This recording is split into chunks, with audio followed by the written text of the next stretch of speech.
សួស្តីអ្នកទាំងអស់គ្នាឥឡូវថ្ងៃនេះខ្ញុំចង់បង្ហាញអ្នកទាំងអស់គ្នាអំពីរបៀបបង្កើត Facebook ដោយយកលេខទូរស័ព្ទពីកម្មវិធី Next Plus នៅក្នុង application របស់ Android ក៏មាននៅក្នុង នៅក្នុង App Store ក៏មានដែរអញ្ចឹងអ្នកទាំងអស់គ្នាទី1អ្នកទាំងអស់គ្នាត្រូវការកម្មវិធីហ្នឹងអញ្ចឹងបើខ្ញុំប្រើនៅក្នុង computer បើខ្ញុំយើងចង់ប្រើកម្មវិធីរបស់ទូរស័ព្ទយើងត្រូវដំឡើងកម្មវិធីមួយគឺថា Blue Stack អញ្ចឹងពេលអ្នកទាំងអស់គ្នាចូល download កម្មវិធី Blue Stack មកហើយអ្នកទាំងអស់គ្នា install ទៅបន្តមកទៀតយើងនឹងទា email ឲ្យយើងដាក់ដូចយើងប្រើនៅក្នុងទូរស័ព្ទ Android អញ្ចឹងឧទាហរណ៍ថាអ្នកទាំងអស់គ្នាប្រើទូរស័ព្ទ Android គឺអ្នកទាំងអស់គ្នាចង់ download កម្មវិធីអីមួយយើងប្រកាសជាទីឲ្យយើងដាក់ជាមួយនឹង Gmail ហើយអញ្ចឹងយើងដាក់ Gmail ឲ្យវាទៅវានឹងចេញមកឲ្យយើងហើយអូខេអញ្ចឹងពេលដែលខ្ញុំដាក់ចូល email ហើយខ្ញុំ search នៅក្នុងកន្លែងនេះអញ្ចឹងខ្ញុំវាយពាក្យថា Next Plus ទៅពេលយើងវាក់ពេលអ្នកនរគ្នាវាយ Next Plus ទៅវានឹងចេញមកហើយយើងចុចលើវាទៅវានឹង download ឲ្យហើយគ្រាន់តែយើង install វាទៅដូចយើង install នៅក្នុងទូរស័ព្ទយើងអញ្ចឹងអូខេឥឡូវខ្ញុំដោយសារតែខ្ញុំ install ហើយអញ្ចឹងពេលអ្នកនរគ្នា install ហើយវានឹងចេញទៅជាអញ្ចឹងបន្ទាប់នេះវានឹងចេញចេះអញ្ចឹងនេះកម្មវិធី Next Plus ខ្ញុំ download ហើយហើយនេះខ្ញុំ download Facebook ខ្ញុំ download game Heyday អញ្ចឹងឧទាហរណ៍អញ្ចឹងទៅអញ្ចឹងអ្នកនរគ្នាគ្រាន់តែចុចលើកម្មវិធី Next Plus ហ្នឹងទៅហើយយើងត្រូវការលេខទូរស័ព្ទយើងចង់មកលេខទូរស័ព្ទពីវាគឺយើងត្រូវយកពាក្យថា sign up យើងកុំបំពេញឈ្មោះទៅឧទាហរណ៍ថាខ្ញុំបំពេញឈ្មោះថាច័ន្ទស្រីសអញ្ចឹងទៅឧទាហរណ៍អញ្ចឹង birthday ខ្ញុំចិត្តតែដាក់ទៅ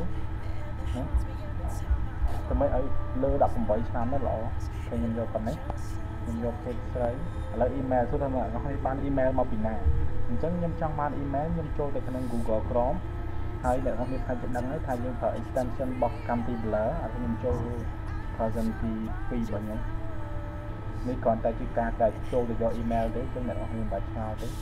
តែបើខ្ញុំនិយាយថាអត់ដឹងថាយកតាមណាទេចាំសួរគ្នាយើងតាមនឹងទៀតទៅប៉ុន្តែខ្ញុំជឿថាអ្នកនរគ្នាដឹងហើយថាយក email ទៅយកមិនអញ្ចឹងខ្ញុំគ្រាន់តែចូលទៅកន្លែង facebook.com មកខ្ញុំចាំតិចនេះកម្មវិធី Blur នេះគឺខ្ញុំដាក់ខ្ញុំ add extension វាហើយអញ្ចឹងនៅពេលដែលយើងចូលទៅកន្លែងណាដែលត្រូវការ email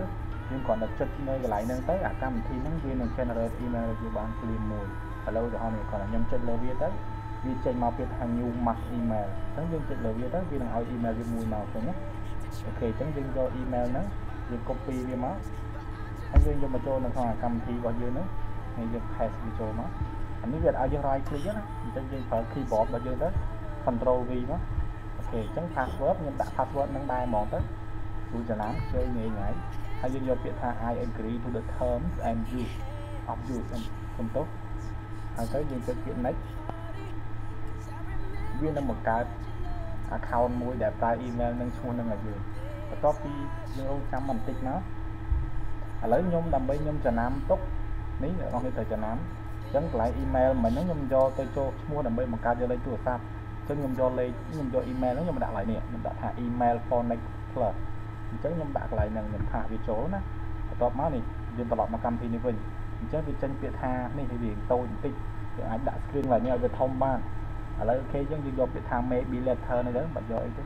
ហើយធ្វើតាមខ្ញុំទៅនេះកន្លែងនេះវាមានកន្លែងប្រហែលកន្លែងនេះអញ្ចឹងយើងចុចអាគៀនគេខាងស្ដាំដៃនេះហើយយើងនឹងដាក់ពាក្យថា tap to get your free Next Plus number អញ្ចឹងយើងចុចកន្លែងហ្នឹងទៅវានឹងឲ្យលេខទូរស័ព្ទយើងមកតែអត់ហ៊ានត្រូវចំណាំថាក្នុងរយៈពេលនេះលេខទូរស័ព្ទក្នុងរយៈពេល3ម៉ោងនេះហ្នឹងវាឲ្យតែ2ទៅ3លេខទេអញ្ចឹងបើអ្នកនរគ្នាអត់ធ្មត់3ម៉ោងយកម្ដង3ម៉ោងយកម្ដងទៅយើងនឹងបានលេខច្រើនហើយអូខេឥឡូវខ្ញុំកត់លេខហ្នឹងទុកណា1937នេះខ្ញុំដាក់ phone number 1937 317 45 45អូខេអញ្ចឹងឥឡូវយើងបានហើយ email ហ្នឹងហើយនឹងលេខទូរស័ព្ទហ្នឹងអញ្ចឹងយើងយកទៅចុះឈ្មោះបង្កើត Facebook ទៅអូខេឥឡូវខ្ញុំចូលឈ្មោះបង្កើត Facebook នេះនៅក្នុងក្រមរបស់ខ្ញុំ version 2 មិញណាខ្ញុំចុះឈ្មោះវាបង្កើត Facebook អញ្ចឹង Facebook របស់ខ្ញុំដាក់ឥឡូវអ្នកខ្ញុំចង់ដាក់ឈ្មោះដាក់អីទៅខ្ញុំដាក់ចាំស្រីសដូចមិញចឹងគឺនិយាយអូខេចាំស្រីសហើយនេះ email យក email នឹងដែរហ្មងទៅខ្ញុំ copy វាហើយខ្ញុំយក password ហ្នឹងដាក់ password ហ្នឹងទៀតហើយម៉ាំឥឡូវខ្ញុំដាក់ចំណាំរបស់ខ្ញុំដាក់ថ្ងៃទីខែ4ថ្ងៃទី10 1990ហ្នឹងអ្នកនរគ្នាចំណាំខ្លួនឯងទៅព្រោះពេលខ្លះ វានឹងទីឲ្យយើង confirm ជាមួយនឹងថ្ងៃខែចាំកំណើទៀតអញ្ចឹងអ្នកឲ្យគួរតែចាំបើសិនជាមិនដាក់អាណាដែលយើងស្រួលចាំទេប្រហែលជាពេលណាវាសួរយើងអត់ដឹងយើងអាចចោល account មកអូខេខ្ញុំយក page ស្រីខ្ញុំយកគេថា sign up នេះដល់ពេលដែលយើង sign up វានឹងទីលេខទូរស័ព្ទរបស់យើងអញ្ចឹងខ្ញុំត្រូវចំណាំនេះនៅកន្លែងនេះខ្ញុំដាក់ថា username ហ្នឹងជា username របស់ Facebook របស់ខ្ញុំអញ្ចឹងខ្ញុំ paste វាគ្រប់មកដើម្បីចំណាំថានេះជា username របស់ Facebook ហើយអានេះជា email ដើម្បីចុះឈ្មោះទៅយកលេខទូរស័ព្ទនេះមកអ្នកទាំងអស់គ្នាអាចរៀនលឿនបើគ្នាថ្មីតែបើសិនជាមិនមកត្រឡប់វីដេអូទៅមើលសារក្រោយសារថ្មីទៅនឹងយល់ថាខ្ញុំធ្វើមកយូរទៅដូចតែគ្នាអូខេអញ្ចឹងឥឡូវ Facebook នេះវាជាលេខទូរស័ព្ទអញ្ចឹងខ្ញុំយកលេខទូរស័ព្ទនេះមកដាក់ឲ្យវាមកនេះលេខទូរស័ព្ទយើងគិតចុះឈ្មោះបានបាញ់ខ្ញុំ copy វា enter mobile number អាកន្លែងនេះ country code ដោយសារតែលេខហ្នឹងមិញជាក្បាលបូក1នេះនេះមើលក្បាលបូក1 11 37បាទខ្ញុំហៅថាក្បាល1ហ្នឹងក្បាលបូក1ហ្នឹងនេះក្បាលបូក1អូខេអញ្ចឹងកន្លែងនេះយើងអាចយកពាក្យថា Cambodia បានទេអញ្ចឹងយើងយកទៅហៅប្រទេសណាក្បាលបូក1នេះជាទូទៅខ្ញុំយកប្រទេសថា Barbados នេះអញ្ចឹងវាបូក1អញ្ចឹងខ្ញុំផាសលេខទូរស័ព្ទហ្នឹងចូលមកទៅពាក្យ continue នេះវានឹងផ្ញើលេខកូដមកក្នុងទូរស័ព្ទកម្មវិធីនេះឡើងឃើញទេគឺថាវានឹងផ្ញើ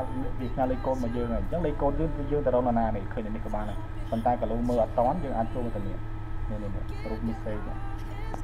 អញ្ចឹងវាដាក់មកថានេះ270804 is your Facebook confirm code អញ្ចឹងយើងយកលេខយើងទៅវាយបញ្ចូលរបៀបនេះ2708270804អូខេ270804អូខេ confirm បន្ទាប់ពីយើង confirm ហើយឡើយនេះវាឲ្យយើងរើសអញ្ចឹងខ្ញុំជាទូទៅខ្ញុំយកទៅ online នេះខ្ញុំឲ្យគេឃើញលេខទូរស័ព្ទរបស់ Facebook ខ្ញុំទៅអូខេឡើយនេះគាត់ទៅ next skip ឥឡូវយើងនឹងបាន Facebook មួយអញ្ចឹងពេលដែលខ្ញុំបង្កើតជាធម្មតាខ្ញុំចូលទៅដាក់ profile ដាក់អីឲ្យហើយអូខេនេះចូលដាក់ profile ហើយគុំយើងទៅខ្វល់ចិត្តទៅខ្វែងហើយ skip ខ្វែង skip ចោលទៅជាទូទៅខ្ញុំធ្វើតែប៉ុណ្្នឹងតែខ្ញុំមិនដឹងថាបងអ្នកទាំងអស់គ្នាមានវិធីសាស្ត្រអីផ្សេងល្អជាងខ្ញុំទេគាត់ថាខ្ញុំធ្វើអញ្ចឹង